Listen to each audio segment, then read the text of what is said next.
మకర సంక్రాంతిని పురస్కరించుకుని మంగళవారం సదాశివపేటలో అయ్యప్ప స్వామి ఆభరణాల ఊరేగింపుని భక్తులు వైభవంగా నిర్వహించారు. స్థానిక సంగమేశ్వర మందిరం నుంచి ప్రారంభమైన అయ్యప్ప స్వామి ఆభరణాల ఊరేగింపు పట్టణ పూర్వీల గుండా అయ్యప్ప మందిరం వరకు కొనసాగింది. 108 రోజులు దీక్ష నిర్వహించిన స్వాములు స్వామివారి ఆభరణాలను తలపై పెట్టుకుని ముందుకు సాగగా కళాకారులు కోలాటం అయ్యప్ప దీక్షదారుల శరణఘోష చూపలను ఎంతగానో ఆకట్టుకుంది. ఆభరణాల ఊరేగింపు అనంతరం అయ్యప్ప స్వామికి విశేష పూజలు నిర్వహించి స్వర్ణాభరణాలు అలంకరించారు. ఈ ఆభరణాల ఊరేగింపు కార్యక్రమంలో ఎమ్మెల్యే చింత ప్రభాకర్, టీపీసీసీ వర్కింగ్ ప్రెసిడెంట్ జగ్గారెడ్డిలు పాల్గొన్నారు.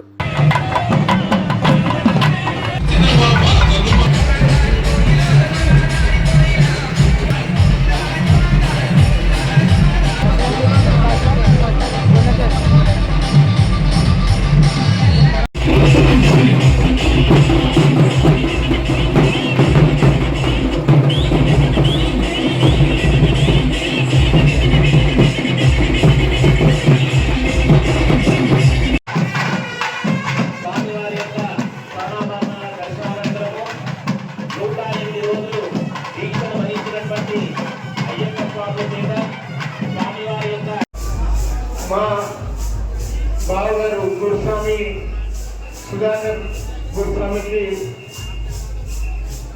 హృదయపూర్వకంగా పారాయణం చేస్తూ ఇక్కడ పాల్గొన్నటువంటి అశోక్ స్వామికి, రాజరెడ్డి స్వామికి, కౌన్సిలర్లు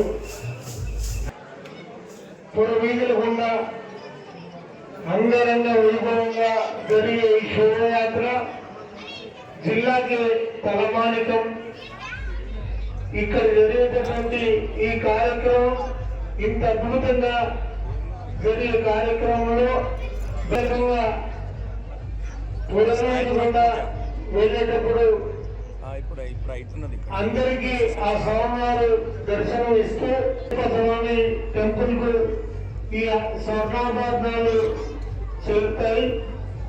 మరి ఇక్కడ ఎటువంటి అవాంఛనీయ సంఘటన కానీ నిర్విఘ్నంగా ఈ కార్యక్రమం పూర్తవడానికి పోలీసు వాళ్ళు కూడా పూర్తిగా సహకరిస్తారు. మరి ఇక్కడ పాల్గొన్నటువంటి భక్తుల మరిన్ని అప్డేట్స్ కోసం మా ఛానల్ని సబ్స్క్రైబ్ చేయండి.